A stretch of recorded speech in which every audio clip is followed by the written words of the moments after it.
Anne asked me to do this presentation because we published a book on my grandfather's memoirs last year in April, May 2016. And it came about from finding a lot of documentation in my aunt's house. She's 96 and was the daughter, youngest daughter. So scooching around, we found that he had written his memoir during the war, and so there was handwritten memories. And he wanted his son-in-law to actually type them up. And he typed them up but left them. So they stayed for years and never, ever got published. So we thought, since we were oldies retiring, we'd take up the project. So we're the grandchildren of his eldest son and got together, put the book together, and then I had to write a part of it about my grandma, because being Victorian and male, you don't talk about your wife and family, in his case. So I did that on her behalf. So I have two talks. One is about him, and one's about her, and their involvement in the war. So he studied medicine at Trinity College Dublin, and qualified in 1907, 1908. Stayed on for 2 years, and then decided to join the Colonial Medical Service. So he took off on a strange boat, which was both an engine and sails. And he took off on that from Marseille and went off to Mahé in the Seychelles. And there he stayed at Government House and was looked after by the governor there, who introduced him to people. And he had to become, being colonial service, you had to do everything. So he was the doctor for Prowlin Island. He was also the Justice of Peace and looked after road making. So the pics I've got are of him traveling through not only Prowlin Island, but all the surrounding islands as well. So then they thought they were living in paradise and fantastic, all the fruit and the beautiful scenery. And then they heard that World War I had broken out, and they weren't sure how it would affect the Seychelles.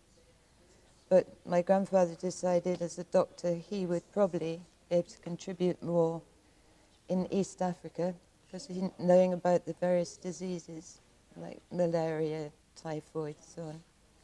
So he took off, arrived in Mombasa, and then took a train up to Nairobi.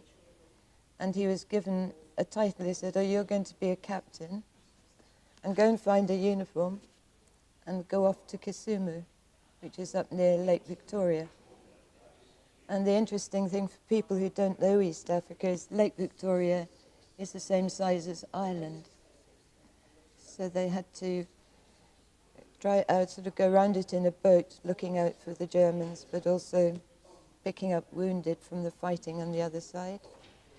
After that, they said to him, "Well, you need to go down and train the soldiers and the porters and everybody to accept the wounded and look after them in the field hospitals." So he travelled down to a place called Bura, which I've got in here. And in Bura, he had to train them for carrying the wounded over the shoulders, making wheeled stretchers to take injured from A to B, and generally going behind the fighting men.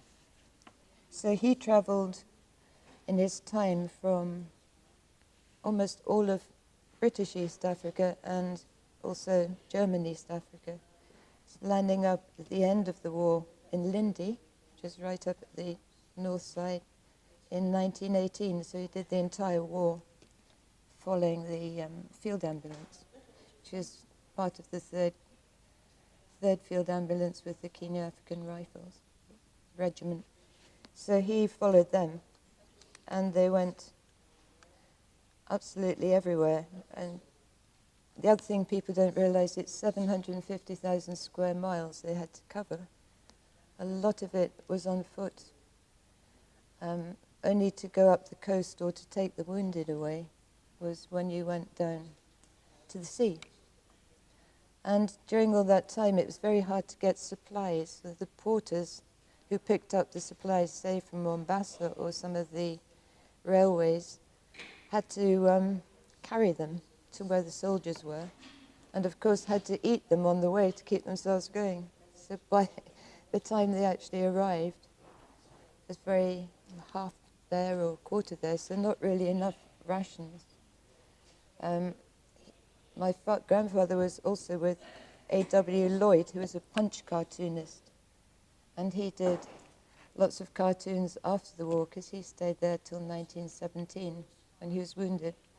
And it shows a chap called Shaughnessy in a big heavy trench coat and the smart officer going past saying, "What's the matter, you got fever again?" And he says, No. He said, "We were told to wash our uniform and now it's fallen off, so I've got to wear the coat."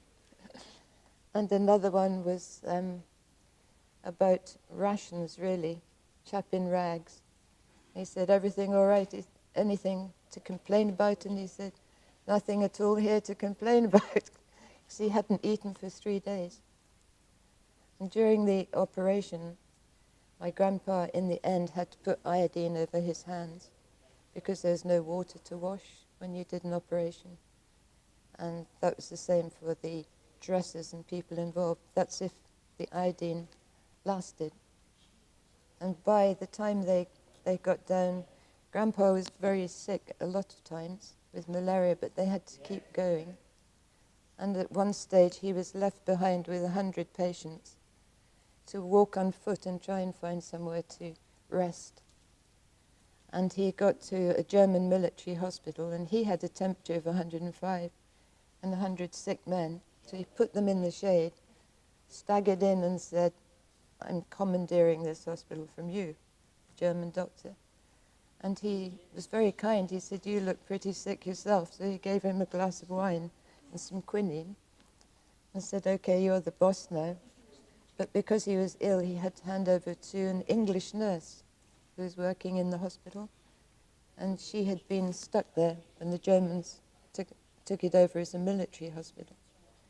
And it's on that story that William Boyd based his novel, The Ice Cream War. So interesting that Grandpa met those actual people, which is a very well-known book.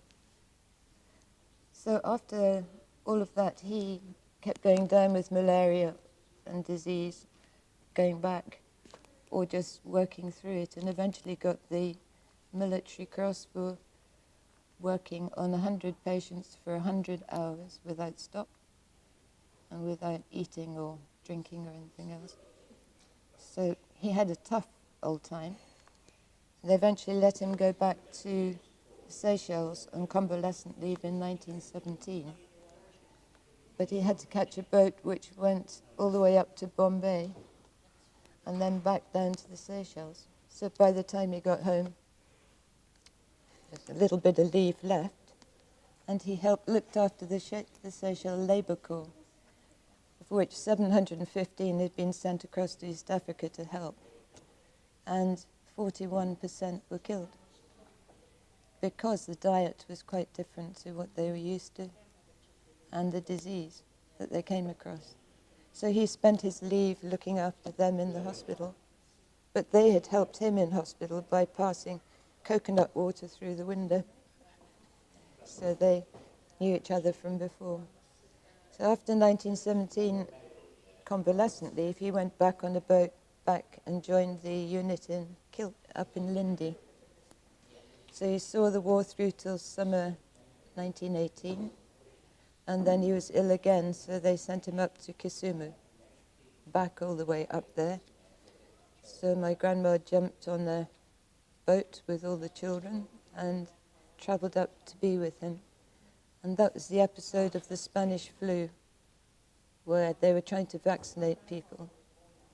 And really tough work, because everyone was laid low by it. And the only European eventually that died of it was someone who refused to be vaccinated. And one of the Indian leaders. So they dealt with that, and then went home on leave to Ireland, where he studied for his fellowship of the Royal College of Surgeons and also diploma in public health, and was going to settle there, but it was Bloody Sunday broke out one of his friends said, "You're on an assassination list, so you've got 24 hours or less to get out." So he had to go to England. And he went across there and said, "Okay, I might as well go back and join the medical service." So that's what he did. And she, meanwhile, my gran, studied car mechanics. Because she wanted to go out and be able to mend cars, because there's no garages or roads or anything like that. So she went to the Bentley works. Anyway, they took off back to Africa and were posted to Mombasa.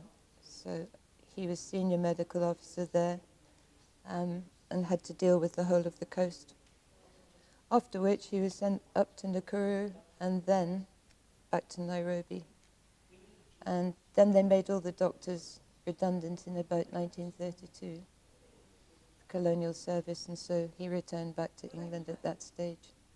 So it was incredible that he survived for 14, 18.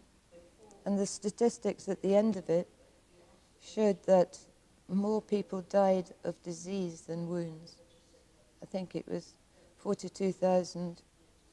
Very few, some hundreds died of gunshot wounds. The rest was disease.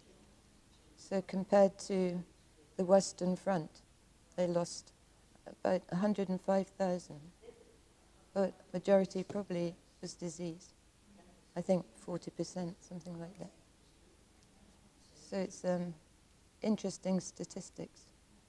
And somebody who came out, had been sent out from England, who the British thought, "Oh, this is a sideshow," said, you're recovering from, your battle in the front, so go out to Africa and have a relax." He came out and he said, "God, I wish I was back in the trenches. This is hideous." Because on foot you've got wild animals, you've got, apart from disease, infestations, and the jigger flea which goes under your toenail. And the Africans were very good at getting out the sack of eggs, because if you left it there, you got lots more jiggers under your toenail, which made it difficult to march. So that's the little story there on him.